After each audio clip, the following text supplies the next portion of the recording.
Welcome back in another video. Swing trading में पैसा सब कमाना चाहते हैं, बट जो सबसे दिक्कत वाला काम है वो है स्टॉक सिलेक्शन का एंड वेट करना कि आपका स्टॉक सही प्राइस पे आए तब जाके आप एंट्री लो। जो सबसे इंपॉर्टेंट वर्क आता है वो आता है फंडामेंटली स्ट्रॉन्ग स्टॉक सेलेक्ट करना। ठीक है, अब एक एक करके स्टॉक सेलेक्ट करने जाओगे तो बहुत टाइम लगने वाला है। इस वीडियो के एंड में मैं स्टॉक सिलेक्शन का प्रोसेस बहुत सिंप्लीफाई कर दूंगा। एक ही स्कैनर होगा, बस आपको जाके उसको पेस्ट करना है and you will get your fundamentally strong stocks, right. तो हम स्टॉक्स पे चलते हैं। मैंने कुछ लिस्ट निकाली हुई है अपने जो स्ट्रॉन्ग मेरे स्टॉक्स हैं फंडामेंटली। ठीक है, इसमें से कुछ ही है। अभी मार्केट है डाउन ट्रेंड में, राइट। तो हमें वेट करना है कि ये मेरे प्राइस तक आए तब जाके मैं इसको बाय करूं। जैसे कि मेरा जो लेवल होगा इसका वो होगा ये वाला लेवल। जब ये स्टॉक्स गिर के फिर से नीचे आएगा तब मैं जाके इस वाले लेवल पे इसको बाय करूंगा। ठीक है, बाय तो मुझे पता चलेगा कि मुझे ये वाला स्टॉक करना है एंड कब बाय करना है, इस वाले लेवल पे 2000 से 1800 के लेवल पे, राइट। बट बाय करने के लिए जो हमें फंडामेंटल देखने होते हैं वो हमें क्या देखने होते हैं, so let's talk about that. आपको एक फ्री वेबसाइट मिलेगी screener.in कर, इसमें आके आपको सारे के सारे जो भी स्टॉक्स होंगे ना वो आपको फंडामेंटल चेक करने हैं। जैसे कि अब ये कंपनी है, इसका नाम हम देख लेते हैं क्या है। अब इसको जाके बस मुझे जाके इसमें सर्च करना है AIL। ठीक है, अब इसमें बहुत सारी चीज़ें आती है। ठीक है, अब इतना सारा है कि हमें सारा चेक करना है, ऑब्वियसली नहीं। हमें चेक क्या करना है इसमें वो मैं बता देता हूँ आपको। सबसे पहले तो हमें देखना है मार्केट कैप।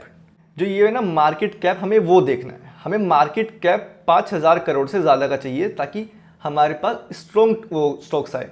क्योंकि 5000 से कम का अगर मार्केट कैप है ना तो वो पेनी स्टॉक्स में हमें काउंट करना होता है। एंड पेनी स्टॉक्स आपको प्रॉफिट दे भी सकता है एंड नहीं भी दे सकता, उसका कोई भरोसा नहीं है। तो हम यहाँ पे गैम्बलिंग करने तो नहीं आए हैं। कुछ ऐसे कंपनीज में हम इन्वेस्ट करेंगे जो स्ट्रॉन्ग है, जिनका काम बहुत अच्छा है एंड वो आगे हमें प्रॉफिट दे सकती है, राइट। दूसरा हमें चेक करना है ROC। इसका भी 31% चल रहा है, बट मेरे अकॉर्डिंग 15 to 20% अगर कोई कंपनी ROC जनरेट कर रही है तो it's a good company. ROC का मतलब होता है कि जितना भी कैपिटल एम्प्लॉयड है अभी कंपनी में, टोटल कैपिटल, उस पर कितना ROI कंपनी जनरेट कर रही है इन अ ईयर।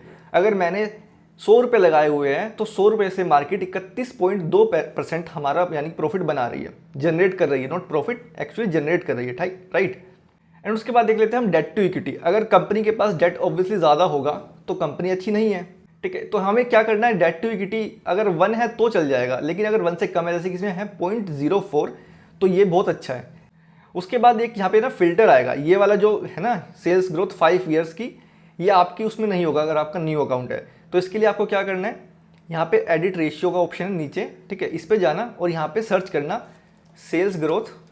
ठीक है, अब यहाँ पे सेल्स ग्रोथ देखो बहुत सारी आ गई है, हिस्टोरिकल आ गई है, 3 ईयर्स, 5 ईयर्स, 10 ईयर्स। मैंने 5 ईयर्स वाली दी हुई है, राइट। अब इस कंपनी को ना 5 ईयर्स हुए नहीं है, वरना यहाँ पे कुछ ना कुछ लिखा आता कि 10% से इंक्रीज कर रही है, 20% से इंक्रीज कर रही है। ठीक है, तो अभी इसको हम छोड़ देते हैं। उसके बाद आता है PE की बारी। ठीक है, PE रेशियो सबने सुनी होगी, PE रेशियो क्या होती है, बट इसको चेक कैसे करना है, किससे चेक करना है, किससे कंपेयर करना है, ये आधे से ज़्यादा लोगों को पता नहीं है।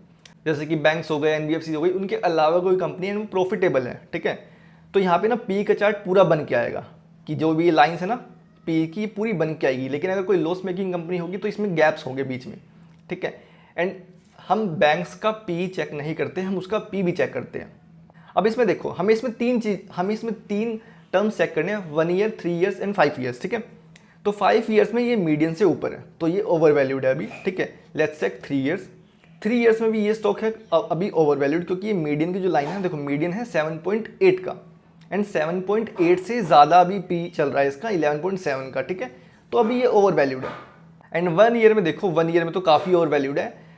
ठीक है, तो हमने ये भी चेक कर लिया। इसमें से अगर 2 में भी ये मीडियन से कम होता ना, जैसे कि अभी मान लेते हैं हम यहाँ पे कहीं, ठीक है, यहाँ पे 6 का चल रहा है 28 फेब को, अगर हम 28 फेब को चेक करें तो यहाँ पे भी कम चल रहा है 6 का, तो यहाँ पे हम इसको बाय कर सकते थे। बट अभी बाय करना थोड़ा सा रिस्की होगा क्योंकि ये करेक्शन लेगा ज़रूर। ठीक है, उसके बाद हम नीचे चलते हैं। क्वार्टर्स के जो रिजल्ट्स हैं हमें उसमें चेक क्या करना है, सेल्स। हमारी सेल्स होनी चाहिए ग्रोइंग, ऐसे करके। अब देखो 2022 में 89 थी, 311 हुई, 93 हुई, माइनस में गई, उसके बाद फिर पॉजिटिव है एंड उसके बाद देखो तो बढ़ रही है। बस यहाँ पे एक बार कम हुई थी इस वाले लेवल पे, उसके बाद फिर से बढ़ गई। ठीक है, देखिए इसमें OPM यानी कि जो ऑपरेटिंग प्रॉफिट होता है ना, जो भी कंपनी का काम है उससे जो प्रॉफिट कमा रही है कंपनी उसका परसेंटेज एंड अमाउंट यहाँ पे लिखा होगा। मैं देखता हूँ परसेंटेज। अब इसमें देखना कि 102%, 87%, 95% बहुत ज़्यादा कंपनी कमा रही है अपनी ऑपरेटिंग प्रॉफिट से, तो इट्स अ गुड साइन। अगर ये मोर देन 50% भी होता ना तो भी हमारे काम का है, बट ये तो 95% है, तो कंपनी बहुत अच्छी है अभी फंडामेंटली, ठीक है। उसके बाद हमें देखना है नेट प्रॉफिट।